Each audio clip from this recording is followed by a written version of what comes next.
আরে বন্ধুরা লাইভ দেখো রে, এই গরিব আজও তার দাদার সেই পুরনো সাইকেল নিয়ে বেলুন বিক্রি করছে রে। চল গরিব, রাস্তা থেকে সরে যা, তোর ছোঁয়া লেগে যেন আমার দামি জামাটা নষ্ট না হয়ে যায়।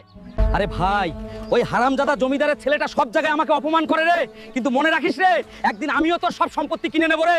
আরে ম্যানেজার সাহেব, আমার সাইকেলটা নিয়ে আমাকে একটা নতুন আইফোন কিস্তিতে দিন তো রে। আরে শালা গরিব ভিখারি, চল ভাগ এখান থেকে, তোর আইফোন কেনার ওকাত নেই রে। আরে অহংকারী ম্যানেজার, যত ঠাট্টা করতে চাস কর, একদিন আমি তোর ওকাতের সাথে এই শোরুমটাও কিনে নেব রে। আরে ভাই, বলে তো দিলাম রে, একদিন সবাইকে কিনে নেব রে, কিন্তু এখন এত টাকা আমি কোথা থেকে পাবো রে? শোনো শোনো শহরবাসী, যে জলের তলে 2 মিনিট শ্বাস আটকে থাকতে পারবে সে পাবে গোল্ডেন জুতা আর 500 কোটি টাকা। কি রে, গোল্ডেন জুতা আর 500 কোটি টাকা? আমি 2 মিনিট জলের তলে শ্বাস আটকে থাকবো রে, আর জিতে নেব রে পুরো খাজানা। আরে দুই বাংলায় এমন কোন বাপের বেটা আছে যে জলে 2 মিনিট পর্যন্ত শ্বাস আটকে রাখতে পারে? আরে রে, আমি থাকবো রে